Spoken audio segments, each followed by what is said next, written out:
Okay, Friday, 12th of September, 2025. So, Adrian's daily vlog, sharing smart stuff men should know. The power of a reductionism. Now, reductionism is being able to look at something as it is, law of the chessboard, as it is, not how you want it to be, not how you think or feel it should be, should or ought, but how it is. And then able to break it down to its core components, simplest, lowest common denominators.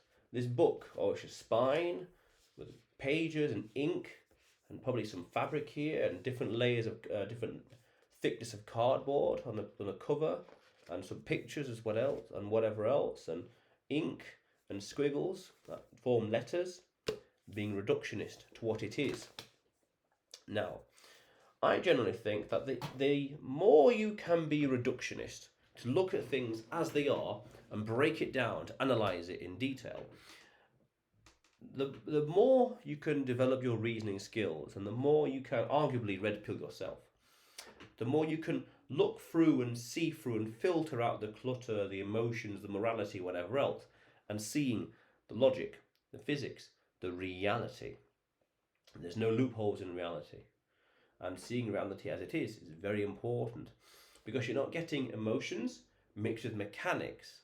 Therefore, you can separate the two and see reality as it is in all its grittiness without the cloud or the feelings or the morality over here, getting that subjective world mixed with the objective world.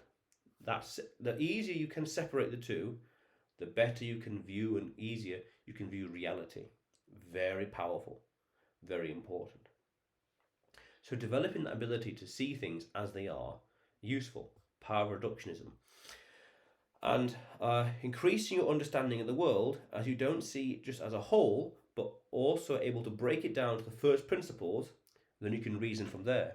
Because as you look at the book, for example, you look at its first principles, pages, bindings, probably some stitching, cover.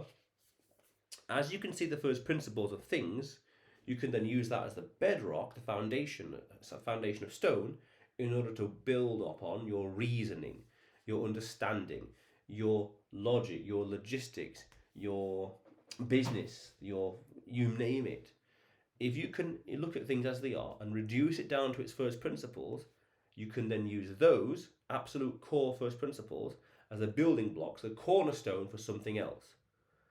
Essentially building a castle, or skyscraper we could say, be a little more poetic, on stone, as opposed to sand. Very powerful.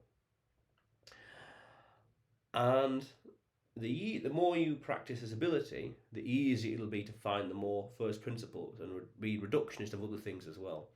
This is anthropology in some fashion when you apply it to society and the world and people, and it's psychology as well. Oh, they're behaving like this. You can cut through all the cultural nuance and go straight to the deep psychological angle or the anthropological incentive behind something.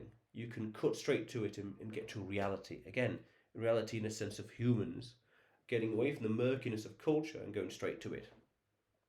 Because as you go deep enough into this rabbit hole of reductionism and first principles, you start to realize that everything is a frame of a frame of a frame.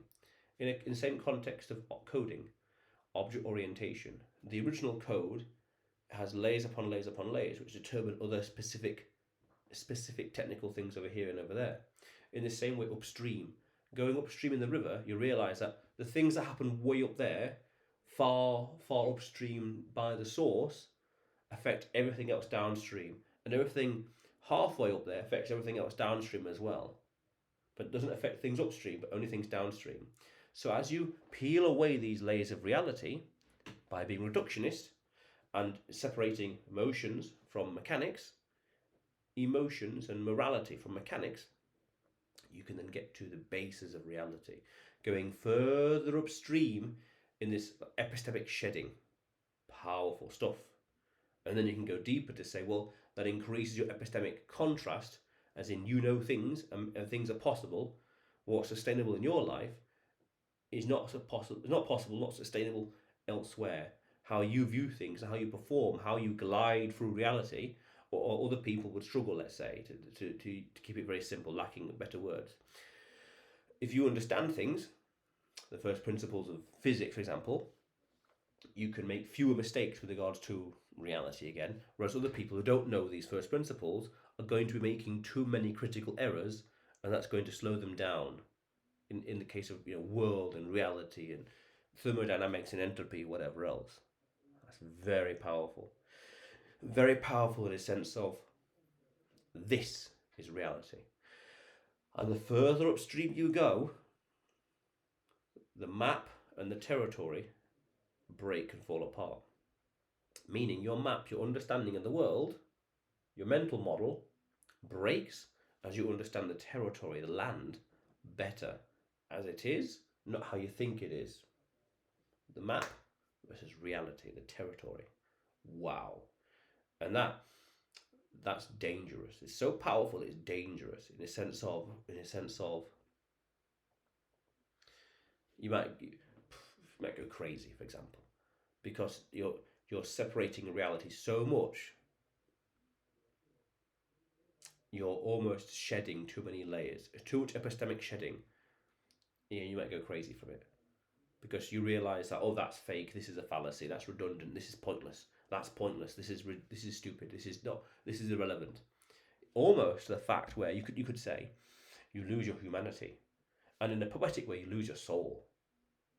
In a sense of, oh, why bother do this? Why bother do that? Why bother sleep? Why bother eat? Why bother wear clothes? Why this? Why bother with this? Why bother with that?